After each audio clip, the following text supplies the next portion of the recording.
శ్రీ విఘ్నేశ్వరాయ నమః. శ్రీ గురుభ్యో నమ. శ్రీ సీతారామచంద్ర హనుమ కరుణా కటాక్ష ప్రాప్తిరస్తు.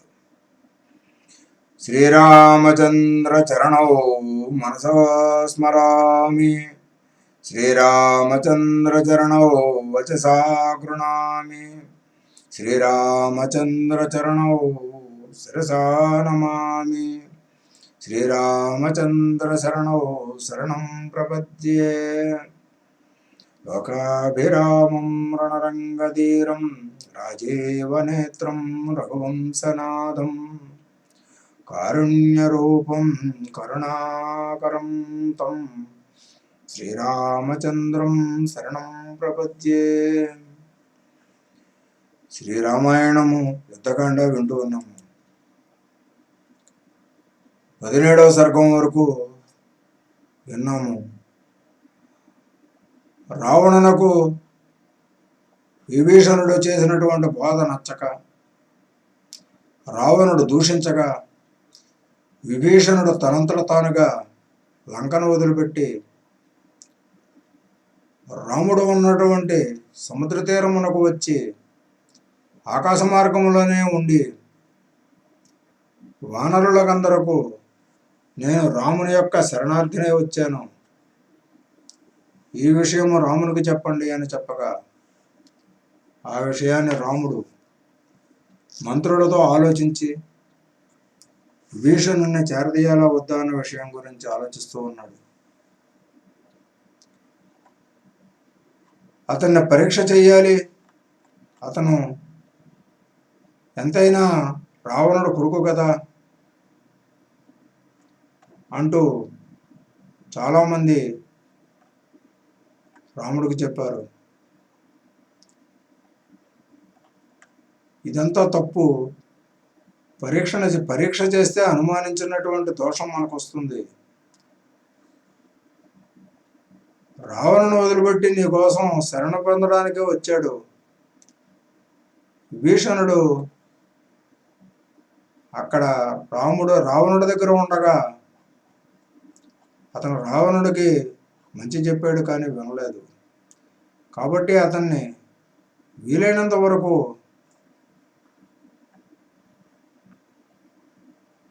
విషయాన్ని గ్రహించి శీఘ్రము చేయవలసిన కార్యాన్ని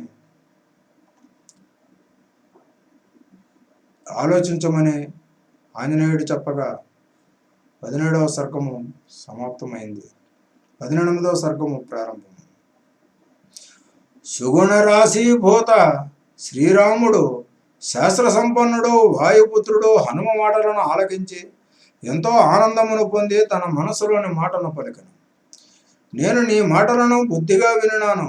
విభీషణుడి గురించి నా మనసులోని శ్రేయస్కరమైన మాట చెప్పేదను వినండి. మిత్రత్వము కోరి వచ్చినను, దుర్బుద్ధితో వచ్చినను, శరణు కోరిన వారిని మాత్రము అన్ని విధములా ఆదుకొనుటయే నా ధర్మము. ఇది విద్వాంసులు మెచ్చుకున్నది. పావన రామచంద్రుడు పలికిన మాటలను ఆలకించి బాగుగా ఆలోచించి రాముని ధర్మ దీక్షతకు సంతోషించి సుగ్రీవుడు మంగళకరమైన మాటలను పలికను. మహాత్మ, దైత్యుడు దుష్టుడా, శిక్షించవలసిన వాడా అనేది మనకు చర్చ కాదు. వాడు ఆపదలో నుండి పాహి అంటూ శరణ కోరగా రక్షించుటయే మన ధర్మం.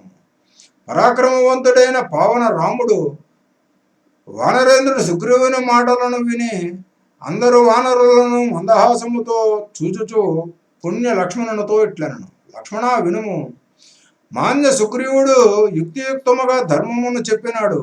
శాస్త్రవేత్తలు, సజ్జన సేవ చేయువారు, సుమతులు, పూజ్యులు తప్ప లోకములో మరెవరైనా ఇలా ధైర్యముగా చెప్పసాధ్యమా? ఇక్కడ ధర్మ సూక్ష్మమున్నదని నాకు మనసును తోచుచున్నది. ఇది రాజులకు వేదవాక్కు. ఇది తప్పక లోక ప్రసిద్ధమైనది. పాపాత్ములు కానివారు తన వంశస్థులను, బంధుజనులను, మేలు కోరుకోని వారిని, ధర్మాత్ములను గౌరవించదరు.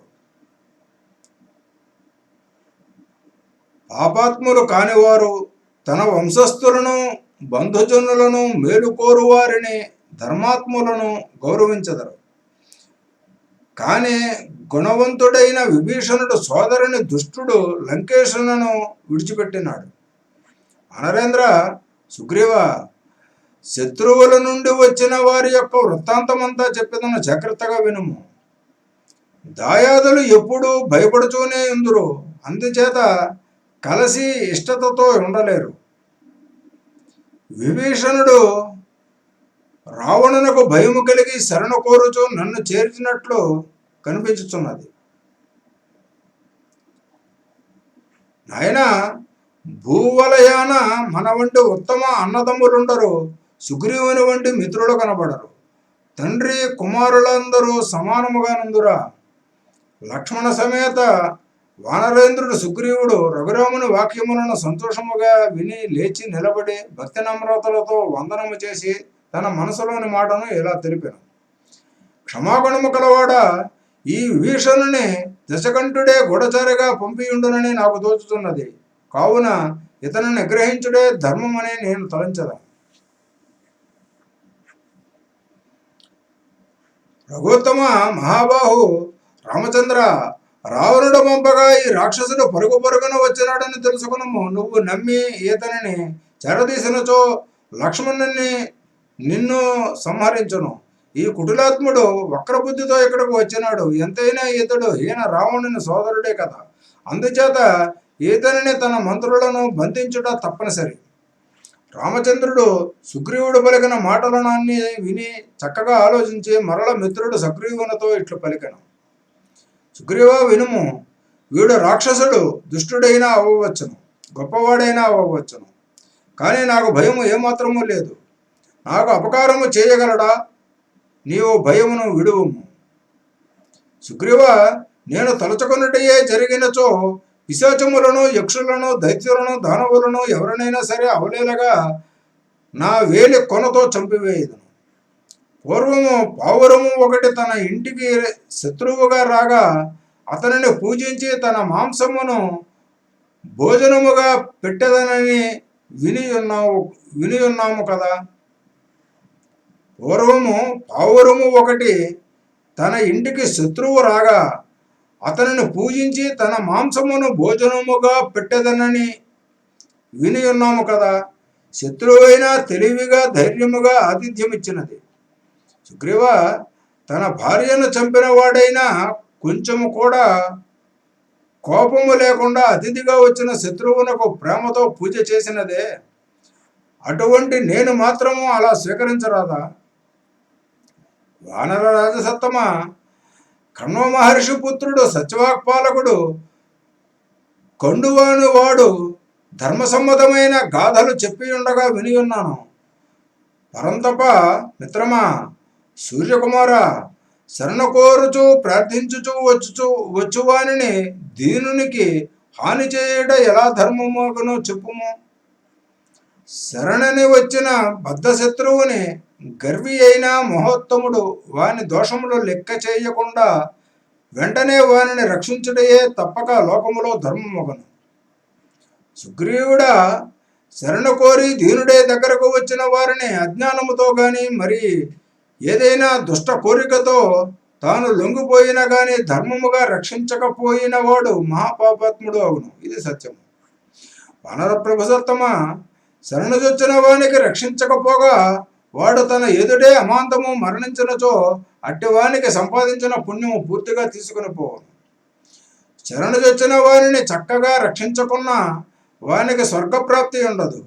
పైగా వాని కీర్తి భంగమగును. తన శక్తి వీర్యము నష్టమగును. అందుచేత శరణాగతమనిన ఎంత గొప్పదో కదా. కండువ చెప్పినట్టి గుణధర్మములు ఎంతో ఉత్తమమైనవి. వారిని ఆచరించదను. సత్యమును మనసున నిలిపెదను. పండిత వాక్య ప్రకారము నడుచుకొని నా కీర్తి పెరిగి స్వర్గప్రాప్తి కలిగి సత్ఫలితము వృద్ధి చేయను. ఎవడైనా నేను నీ సేవకుడను అనుచు వచ్చి శరణ కోరినచో వారిని రక్షించదను. లోకములో శరణన్నవానికి తప్పక రక్షించుటయే నా వ్రతము. సుగ్రీవ, కపిసత్తమ, వినుము. నా ధర్మాచరణ ప్రకారము శరణన్న వారిని వాడు శత్రువైనా విభీషణుడైనా ఒకవేళ రావణుడైనా సరే తప్పక రక్షించదను, ఆదరించదను. రాముడు ఆ విధముగా ధర్మముగా మాట్లాడగా సుగ్రీవుడు వాని మాటలను ప్రీతితో ఆలకించి శ్రీ రఘురామునితో స్నేహపూర్వకముగా ఇట్లు పలికెను. రఘువర, సమస్త ధర్మములను తెలిసిన వాడవు, లోకపాలకులలో శిరోమణివి, విశ్వప్రఖ్యాత పరాక్రమవంతుడవు, ఎప్పుడూ ఉత్తమ మార్గమును సంచరించడవాడవు. అందుచేత నీ నోట అటువంటి ధర్మవాక్యములు వచ్చుచున్నవి. పూజ్యుడైన దైవస్వరూపునకు ధర్మము తప్ప ఇంకొక మాట వచ్చునా? ఆ విధముగా విభీషణుడు రామచంద్రుని శరణ పొంది సుగ్రీవునకు మంచి మిత్రుడు కూడా అయినాడు. విభీషణుడు మిగతా కపివరులతో, దేవేంద్రుడు, గరుక్మంతులతో కలిసిపోయాను. రామ, కావున ఈ విభీషణుడు మంచి బుద్ధితో ప్రేమతో మనకు ప్రేమపాత్రుడు, మిత్రుడు అయినాడు. కావున ఈ భూరక్షణను విభీషణ పుణ్యమూర్తికి అప్పగించుము.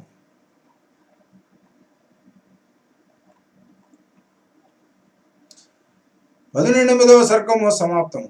19వ సర్గము ప్రారంభము. శ్రీ రామచంద్రమూర్తి అభయం ఉంది. రావణ సోదరుడు విభీషణుడు రాముని అపార కరుణ కటాక్ష వీక్షణములను పొందినవాడే క్రిందకు వంగి భూమిని చూచాను.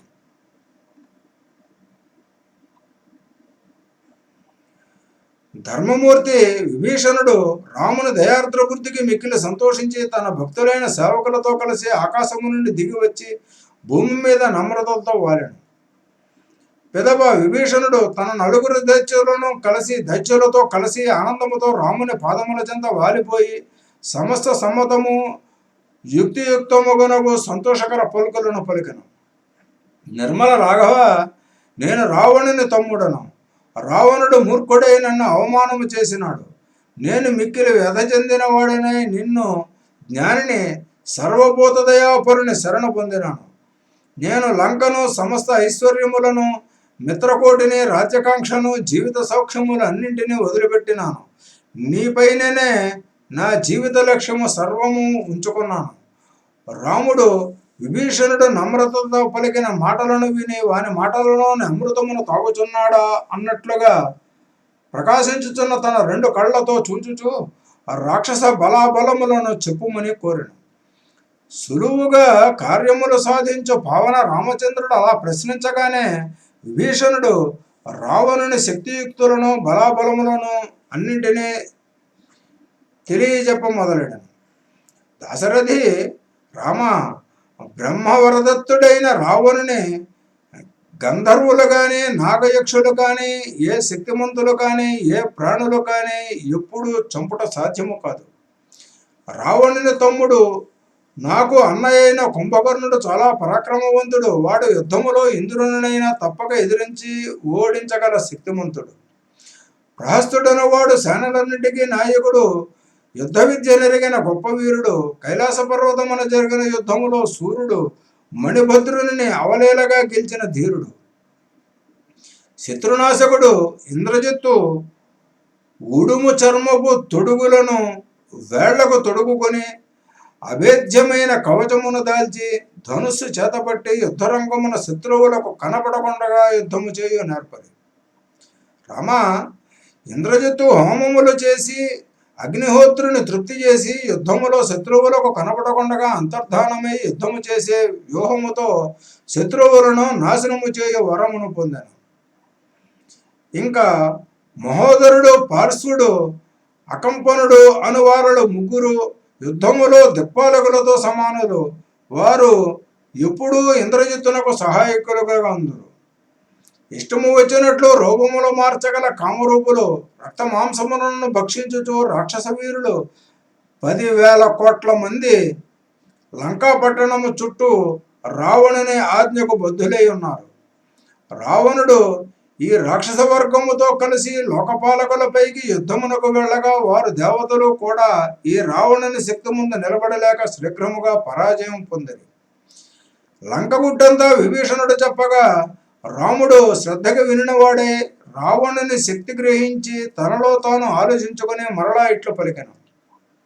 విభీషణ, రావణుడు గతములో ధైర్యముగా చేసిన కృత్యములను, యుద్ధములను నీవు వివరించగా వినినాను, గ్రహించినాను. ధర్మ పావన ధర్మమూర్తి విభీషణ, రావణుని, ఇంద్రజిత్తును, ప్రహస్తుని వీరులను చంపివేసి లంకాపట్టణమున నిన్ను రాజుగా పట్టము కట్టెదను. విభీషణ, నా మాటలు వినుము. రావణ ధూర్తుడు పాతాళమున దాగినను, బ్రహ్మలోకమునకు పారిపోయిన, భయముతో రసాతలమున ప్రవేశించిన వారిని పట్టుకుని చంపెదను. ఇది పూర్తిగా నిజం. తండ్రి, నా ఘన సోదరులపై ఒట్టుబిట్టి చెప్పుచున్నాను. నా శపథమును వినుము. రావణుని పుత్ర, బంధు, మిత్ర, పరివార సమస్త సంపదలతో నాశనము చేయకుండా నా అయోధ్యలో కాలు పెట్టను. పరమోదారుడైన విభీషణుడు ఏమాత్రము శ్రమ లేకుండా కార్యములు సాధించు రామచంద్రుని ఉత్తమమైన మాటలను పూర్తిగా ఆలకించి శిరస్సు వంచి వందనము చేసి పలుకట మొదలెడను. రామచంద్ర, నీ మాటలకు ఎంతగానో సంతోషము కలిగినది. నీవు లంకాపురమున రాక్షసులను సంహరించుటకు నేను నీకు సంతోషముతో సహాయము చేసేదను. నేను కూడా శత్రువులతో పోరాడదను. రాముడు విభీషణుని వచనములకు ఎంతగానో సంతోషించి అతనిని కౌగిలించుకొని లక్ష్మణుని సముద్రపు జలమును తెమ్మని ఆజ్ఞాపించను. సౌమిత్రి, మంచి బుద్ధిమంతుడు, విశ్వాసపాత్రుడు అయిన విభీషణుని సముద్ర జలములతో దైత్య సమ్రాట్టుగా అభిషేకము చేయము, నేను సంతోషించదను. తరువాత కారుణ్యమూర్తి శ్రీరామచంద్రుని ఆజ్ఞను వినిన సోదరుడు లక్ష్మణుడు సంతోషముతో వానరులందరూ వేడుకకు చూడగా విభీషణునకు రాజ్యాభిషేకము చేశాను. రాముడు విభీషణునిపై ఆప్యాయతతో అనుగ్రహము చూపించ వానరులందరూ బాగుబాగు అయిన సంతోషంతో కేరింతలు కొట్టిరి, రామచంద్రుని కొనియాడిరి. తరువాత హనుమంతుడు, సుగ్రీవుడు సంతోషముతో విభీషణుని చేరి వానరులందరితో కూడి ఈ మహాసముద్రము దాటుకు మార్గమేమిటని అడిగిరి. విభీషణ, నదీ నదములకు అధిపతి అయిన ఈ మహాసముద్రమును సైన్యములతోనూ వానరులందరితోనూ దాటి లంకను చేరుటకు శ్రేష్టమైన ఉపాయము చెప్పుము. వానరుల మాటలు ఆలకించిన విభీషణుడు, రామచంద్ర ప్రభు, సముద్రుని శరణ కోరుటే సరి అయిన మార్గమని ధర్మబద్ధునిగా తగు సూచన చేశాను. లోతుబాతులను తెలుసుకొనగా కష్టతరము ఈ మహాసముద్రమును రాముని పూర్వులు బంధువు శకర చక్రవర్తి దీనిని త్రవ్వించినాడు. అందుచేత సముద్రుడు రాముని కార్యము తప్పక చేయును. అంతట సుగ్రీవుడు విభీషణ పండితుని మాటలను ఆలకించిన వాడే తెలివిగా రామలక్ష్మణులు ఉన్న ప్రదేశమునకు చేరను. సార్థక నామధేయుడైన వానరేంద్రుడు సుగ్రీవుడు విభీషణుడు చెప్పిన మాటలను ఆలకించిన వాడే సముద్రుని ఉపాసన చేయమని రామప్రభువును కోరను. ధర్మగుణమూర్తి రామప్రభువు నిజమే అని విభీషణుని మాటలను అంగీకరించి మందహాసము చేసి కార్యదీక్షుడై సుగ్రీవునితోనూ లక్ష్మణునితోనూ ఇట్లు యథార్థమును పలికను. లక్ష్మణ, ఈ విభీషణుని మాటలు ఆలోచన నాకు ఎంతగానో నచ్చినవి. ఇంక నీవు సుగ్రీవుడు మీ అనుభమతములు చెప్పండి. వీరుడు సుగ్రీవుడు, ధీరుడు లక్ష్మణుడు ఇద్దరు రాముని వాక్యములను ఆలకించి వినయపూర్వకముగా రామునితో ఇట్లు పలికిరి. రామచంద్ర, యశోవర, జ్ఞాని, బుద్ధిమంతుడు విభీషణుడు పలికిన పలుకులన్నీ యథార్థముగా మాకు నచ్చినవి. ఇష్టము కాకుండా పోవుట కూడానా? వరుణదేవుని నివాసమైన భయంకర ఉగ్ర సముద్రమునకు వారధి కట్టకుండా ప్రయాణించి లంక చేరుట ఇంద్రాది దేవతలకే సాధ్యము కాదు. రాఘవ, విభీషణుడు చెప్పిన ప్రకారము సముద్రుని దయతో మనమందరము సముద్రము దాటి లంక చేరుటకు భీకర సముద్రుడు అనుమతి ఇచ్చినట్లు ప్రార్థన చేయుము. రాముడు వారి మాటలను ఆలకించిన అప్పుడు సముద్ర తీరమున దర్భలు పరిచి దానిపై కూర్చుండి వేదిలో అగ్ని వలె ప్రకాశించను. 19వ సర్గము సమాప్తము. 20వ సర్గము ప్రారంభము. దైత్యవీరుడు శార్దూలుడను వాడు వచ్చి సుగ్రీవునిచే పాలింపబడుతున్న వానశ్రేష్ఠినంతా చూచి వారి వ్యూహమును గుట్టుముట్టలు సర్వము చూచెను. దుర్మార్గ రావణుని శార్దూలుడను గూఢచారి వానర సమూహములను రాముని సేనల బలములను సర్వము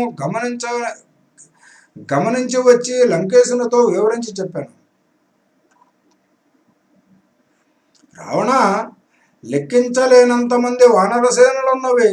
అందులో ఎందరో భల్లూక వానర వీరులు ఉన్నారు. వారందరూ లంకకు దగ్గరగా వచ్చి ఉన్నారు. సేనలు చూడగా సముద్రము వలెనున్నవి. రావణ, ఉత్తమ రూపులు, తేజస్వులు, పంక్తిరథ ప్రభువు, సత్పుత్రులు అయిన రఘువంశ శ్రేష్ఠులు రామలక్ష్మణులు సీతజాడ ముందుగా తెలిసిన వారై సముద్ర సమీపమునకు వచ్చి నిలుచుని ఉన్నారు. వీరులు ధీరులు నిండి ఉన్న ఆ వానర సేనలు 10 యోజనముల దూరము 4 దిక్కులా వ్యాపించి ఉండి ఘోర భయంకరముగా కనిపించుచున్నవి. ఈ సత్యమును రావణ గ్రహించుము. రావణ, దూతలను ఇప్పుడే పంపించుట మంచిదగును. శత్రువు ఎడ నీవు సామధాన భేదములను ప్రయోగించట ఎంతైనా మంచిది. దండనకు ఎంతమాత్రము ఆస్కారము లేదు. ఆ విధముగా తన గూఢచారి శార్దూలుడు చక్కగా పలికిన మాటలను ఆలకించి రావణుడు కంగారుపడి కర్తవ్యము సాధించుటలో శ్రేష్ఠుడైన శుకుడను దైత్యుని పిలిచి ఇట్లు పలికెను. సుఖరాక్షస, నీవు వెంటనే వానరేంద్రుడు సుగ్రీవుని వద్దకు పోయి నేను చెప్పినదంతా చెప్పినట్లుగా భయము లేకుండా తప్పక చెప్పుము. సుగ్రీవ, నీవు ఉత్తమ వంశమునందు పుట్టిన వాడవు, వృక్షరజస్సుని కుమారుడవు, బహు విక్రముడవు, తేజస్వి. రామరావణుల యుద్ధము వలన నీకు లాభమేమి? నీవు నా సోదర సమానుడవు, ఆదరణీయుడవు, మహామహుడవు. రావణుడు రామపత్రిని అపహరించుటలో నీకేమీ సంబంధము లేదు. ఆలోచించుకొనుము, కిష్కిందకు తిరిగిపోము. సుగ్రీవ, విక్రములైన దేవ గంధర్వులకే లంకలో చొరబడుటకు శక్యము కాదు. అటువంటిది వానరులకు మానవులకు లంకలో ప్రవేశించి ఎలా వీలగును? బుద్ధిగా మసలకునము. రావణుడు ఇచ్చిన సందేశమును సుగ్రీవునకు సమస్తము వినిపించుటకు రావణుని యందు భక్తితో శుకుడు పక్షరూపమును ధరించి వెంటనే ఆకాశమునకు ఎగిరెను. శుకుడు పైకి లేచి సముద్రముపై ఎగిరి వెళ్ళి రావణుడు పంపిన సందేశమును పూర్తిగా ఆకాశము నుండియే సూర్యపుత్రుడు సుగ్రీవునకు వినిపించెను. శుకుడు దుష్ట రావణుని మాటలను వినిపించగా వాని మాటలు ధర్మహీనముగా ఉండే బాధ కలిగించగా శుకుని చిత్రవధ చేయుటకు గాను వానర వీరులందరూ ఆకాశమునకు ఎగిరి వానరులు శుకుని పట్టుకుని బలవంతముగా క్రిందికి దింపిరి. వాడు పలికిన దుర్భర వాక్కులను విని మనస్సున బాధ కలిగిన వానరులు వానిని చంపుటకు భూమి మీదకు నెట్టివేసిరి. వానరులు శుకుని పట్టుకొని పీడించుచూ చంప ప్రయత్నించగా దైత్యుడు శుకుడు దూతను చంపుట మంచి పని కాదనే ధర్మమును రామస్వామికి గుర్తు చేయుచు రక్షింపమని ప్రార్థించాను.